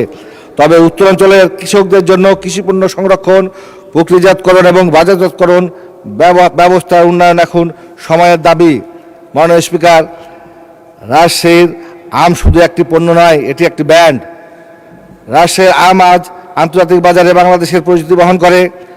মোহনপুর, বাগমারা, পবার পানও সেরকম বাংলাদেশের পরিচিতি বহন করে, কিন্তু উৎপাদন বৃদ্ধির তুলনায় রপ্তানি এখনও আশানুরূপ নয়। আমি সরকারের কাছে অনুরোধ জানাবো দুঃখিত, রাজশাহীতে একটি আধুনিক ম্যাঙ্গো এক্সপোর্ট জোন প্রতিষ্ঠা করা হোক। Vapour hit treatment, hot water treatment এবং আন্তর্জাতিক মানসম্পন্ন প্যাকেজিং সুবিধা সম্প্রসারণ করা হোক। শাহ মখদুম বিমানবন্দরকে কৃষি পণ্য রপ্তানি উপযোগী কার্গো সুবিধার আওতায় আনার সম্ভাবনা বিবেচনা করা হোক। যদিও শাহ মখদুম বিমানবন্দরকে গেটওয়ে হিসাবে, আন্তর্জাতিক গেটওয়ে হিসাবে বিবেচনা করা হয়েছে, সেজন্য আমরা ধন্যবাদ জানাই। আমভিত্তিক কৃষি প্রক্রিয়াজাত শিল্পে বিনিয়োগকারীদের জন্য বিশেষ প্রণোদনা প্রদান করা হোক। এ ধরনের উদ্যোগ রাষ্ট্রের অর্থনীতি নতুন উচ্চতায় নিয়ে যেতে পারে এবং বৈদেশিক মুদ্রা অর্জনে গুরুত্বপূর্ণ ভূমিকা রাখতে পারে। মাননীয় স্পিকার, বরেন্দ্র অঞ্চল দেশের সবচেয়ে সংকটাপন্ন অঞ্চলগুলোর একটি। জলবায়ু পরিবর্তনের ফলে খরা পরিস্থিতি আরও প্রকট হচ্ছে। ভূগর্ভস্থ পানির স্তর ক্রমাগত নিচের দিকে নেমে যাচ্ছে। দীর্ঘমেয়াদী এটি কৃষি উৎপাদন, পরিবেশ এবং জনস্বাস্থ্যের জন্য বড় ধরনের ঝুঁকিপূর্ণ তৈরি করতে পারে। বাংলাদেশের জলবায়ু অভিযোজন নীতিতে উপকূলীয় এলাকার পাশাপাশি খরাপ্রবণ উত্তরাঞ্চলকেও সমান গুরুত্ব দিতে হবে। ভূগর্ভস্থ পানির স্তর ক্রমাগত নিচে নেমে যাচ্ছে। এটি শুধু কৃষি নয়, দীর্ঘমেয়াদী খাদ্য নিরাপত্তার জন্য ঝুঁকি সৃষ্টি করেছে। আমি প্রস্তাব করছি বরেন্দ্র অঞ্চলের জন্য একটি নর্দার্ন গ্রোথ রেজিলিয়েন্স প্রোগ্রাম করার, পুনর্ভবা পদ্মা মহানন্দা। ধন্যবাদ মাননীয় সদস্য, আপনার সময় আর 1 মিনিট দেয়া হলো আপনাকে। স্পিকার, এত মিনিট? 1 মিনিট, আমাদের এদিকে যেতে হবে। প্লিজ আপনি বৃষ্টির পানি সংরক্ষণ প্রকল্প এবং পৃষ্ঠস্থ পানি নির্ভর সেচ ব্যবস্থা সম্প্রসারণ, এগুলোকে আগামী এডিপির অগ্রাধিকার প্রকল্পের হিসাবে বিবেচনা করা উচিত। আমি পানি সম্পদ মন্ত্রণালয় পরিকল্পনা কমিশনের প্রতি অনুরোধ জানাবো যে উত্তরাঞ্চলের জন্য একটি সমন্বিত বরেন্দ্র পানি নিরাপত্তা কর্মসূচি গ্রহণ করা হোক। নদী পুনরুদ্ধার, খাল পুনর্খনন, পৃষ্ঠস্থ পানির ব্যবহার বৃদ্ধি, বৃষ্টির পানি সংরক্ষণ এবং আধুনিক সেচ প্রযুক্তির সম্প্রসারণে বিশেষ বরাদ্দ নিশ্চিত করা প্রয়োজন। মাননীয় স্পিকার, আমি প্রস্তাব করছি রাজশাহীতে কৃষিভিত্তিক শিল্প পার্ক প্রতিষ্ঠা, সংরক্ষণ এবং গুদামজাত সুবিধা সম্প্রসারণ, রেল ও সড়ক সংযোগ আরও আধুনিকীকরণ এবং ক্ষুদ্র এবং মাঝারি উদ্যোক্তাদের জন্য স্বল্প সুদে অর্থায়নের সুযোগ বৃদ্ধি। মাননীয় স্পিকার, মুদ্রাস্ফীতি আজ সাধারণ মানুষের সবচেয়ে বড় উদ্বেগের বিষয়। বৈশ্বিক কারণ। অসংখ্য ধন্যবাদ মাননীয় সদস্য। আলোচনায় অংশগ্রহণ করবেন জনাব শামসুন্নাহার বেগম, আসন নম্বর 343।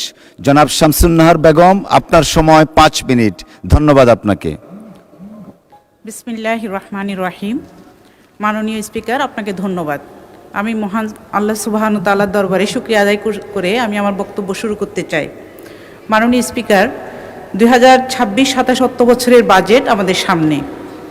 মাননীয় অর্থমন্ত্রীকে ধন্যবাদ জানাই বাজেট প্রণয়ন করার জন্য। মাননীয় স্পিকার, স্বাভাবিকভাবেই দেশের সব শ্রেণীর মানুষের আগ্রহের কেন্দ্রবিন্দু থাকে এই বাজেট। তাই বাজেট ঘোষণার আগে থেকেই মোটামুটিভাবে একটি উৎসাহ সবার মধ্যে বিরাজ করে, কিন্তু দেশের মধ্যে এমনও মানুষ আছে যারা বাজেট বুঝে না, আবার বুঝার তেমন আগ্রহ দেখায় না। বাজেট বলতে তারা যেটা বুঝে সেটি হলো আবার বুঝি দ্রব্যমূল্যের দাম বাড়ল। মাননীয় স্পিকার, 2026-27 অর্থ বছরের প্রস্তাবিত বাজেট নিয়ে আমি গঠনমূলক কিছু পর্যালোচনা করতে চাই, কারণ আমরা জনগণের স্বার্থবিরোধী কোনো বিষয় নীরবে মেনে নিতে পারি না। মাননীয় স্পিকার, বাংলাদেশ শিল্প নির্ভর হয়েছে যেমন সত্য, তেমনি আরও অনেক শিল্প হারিয়ে গেছে কিংবা যাচ্ছে। আমি বলতে চাই, বাজেট যেহেতু বড় এবং জিডিপির 3.6% ঘাটতিও আছে, তাহলে আমাদের সম্ভাবনাময় শিল্পগুলোকে জাগিয়ে তুলতে হবে। মাননীয় স্পিকার, বিপুল সম্ভাবনাময় পর্যটন শিল্প আজ হেলায় হারিয়ে যাচ্ছে। অব্যবস্থাপনা ও অনিরাপত্তার কারণে বিদেশি পর্যটকরা আকৃষ্ট হচ্ছে না। মাননীয় স্পিকার, এমনকি দেশীয় পর্যটক ও বিনিয়োগকারীরাও কোনো নিয়ম নীতির তোয়াক্কা না করায় প্রাকৃতিক পরিবেশ বিনষ্ট হচ্ছে। মাননীয় স্পিকার, বিশ্বের দীর্ঘতম সমুদ্র সৈকত সুন্দরবন এবং অসংখ্য প্রাকৃতিক সম্পদ থাকার পরও আমাদের আন্তর্জাতিক পর্যটন আয় মাত্র কয়েকশো মিলিয়ন ডলারে সীমাবদ্ধ। মাননীয় স্পিকার, চামড়া শিল্পের মতো একটি লাভজনক শিল্প সিন্ডিকেটের ফাঁদে পড়ে হারিয়েছে এটির ঐতিহ্য। মাননীয় স্পিকার, এশিয়ার অন্যতম কাগজ কল কর্ণফুলী পেপার মিল আজ ধুকে ধুকে চলছে। 2010 সালে পাটের জিনোম সিকোয়েন্স তথা জীবন রহস্য আবিষ্কার করে বাংলাদেশের বিজ্ঞানীরা। ধারণা করা হয়েছিল এরপর হয়তো পাটের উৎপাদন বৃদ্ধি পাবে। মাননীয় স্পিকার, আজ আমরা যতটা প্লাস্টিকমুখী তার একটি উল্লেখযোগ্য কারণ হচ্ছে পাটের উৎপাদন কমে যাওয়া, পাটকল বন্ধ হয়ে পাটজাত পণ্যের ব্যবহার কমে যাওয়া। মাননীয় স্পিকার, তৈরি পোশাক রপ্তানিতেও আমরা শীর্ষে, তবে এখনও কাঁচামাল উৎপাদনে আমরা পিছিয়ে আছি। দেশীয় কাঁচামাল ব্যবহার করতে পারলে আমাদের জিডিপি প্রবৃদ্ধির সাথে সাথে একটি শক্ত শিল্পবিদ গড়ে উঠবে বলে আমি মনে করি। মাননীয় স্পিকার, আমরা যদি স্বনির্ভরতার পথগুলো বন্ধ করে শুধুমাত্র বৈদেশিক ঋণ আর কর আরোপ করে বাজেট ঘাটতি পূরণ করতে চাই, তাহলে অদূর ভবিষ্যতে বাজেটের কথা শুনলে দেশের মানুষের দম আটকে আসবে। তাই গঠনমূলক পর্যালোচনার মাধ্যমে স্বনির্ভর বাংলাদেশ করতে আমরা আপনাদের সহযোগিতা করব ইনশাআল্লাহ। মাননীয় স্পিকার, স্বাস্থ্য ও পরিবার কল্যাণে যে বাজেট প্রস্তাব করা হয়েছে তা পূর্ববর্তী বছরের তুলনায় অনেক বেশি হওয়ায় আমি আশাবাদী স্বাস্থ্য খাতে আমরা দৃশ্যমান ও উল্লেখযোগ্য কাজ দেখতে পাব। মাননীয় স্পিকার, আমি চট্টগ্রামের সীতাকুণ্ড এবং মিরসরাই উপজেলা স্বাস্থ্যকেন্দ্র পরিদর্শন করে যে অবকাঠামোগত দুর্বলতা এবং লোকবল সংকটের কারণে সাধারণ মানুষের যে ভোগান্তি দেখেছি, আশা করি সেটা দ্রুত হ্রাস পাবে। মাননীয় স্পিকার, একটি কথা না বললেই নয়, মিরসরাই এবং সীতাকুণ্ড উপজেলা ঢাকা চট্টগ্রাম মহাসড়কের পাশে অবস্থিত দুইটি গুরুত্বপূর্ণ শিল্প নির্ভর উপজেলা, অথচ এই দুইটি উপজেলা মিলিয়ে একটি ট্রমা সেন্টার নেই। মাননীয় স্পিকার, মহাসড়কের কিংবা যে কোনো দুর্ঘটনা তাৎক্ষণিক সেবা দেওয়ার সক্ষমতা অর্জনের লক্ষ্যে এই অঞ্চলে অর্থ বছরে একটি ট্রমা সেন্টার প্রতিষ্ঠা হবে, এটি আমি আপনার মাধ্যমে মাননীয় অর্থমন্ত্রী এবং মাননীয় স্বরাষ্ট্রমন্ত্রীর দৃষ্টি আকর্ষণ করছি। মাননীয় স্পিকার, এখনকার যুগকে বলা হয় এআই বা আর্টিফিশিয়াল ইন্টেলিজেন্সের যুগ। গত কয়েক বছরে প্রযুক্তির পরিবর্তন বা আধুনিকায়ন হয়েছে অত্যন্ত দ্রুততার সাথে, কিন্তু আমার মনে হয় না আমরা সেই গতির সাথে তাল রাখতে পারছি। মাননীয় স্পিকার, আমি যেহেতু শিক্ষকতা পেশায় ছিলাম, আমি সচক্ষে দেখেছি মাধ্যমিক এবং উচ্চ মাধ্যমিক বিদ্যালয়ে শিক্ষার্থীদের যে আইসিটি পড়ানো হয় সেটা কেবলমাত্র পরীক্ষা পাশের জন্য।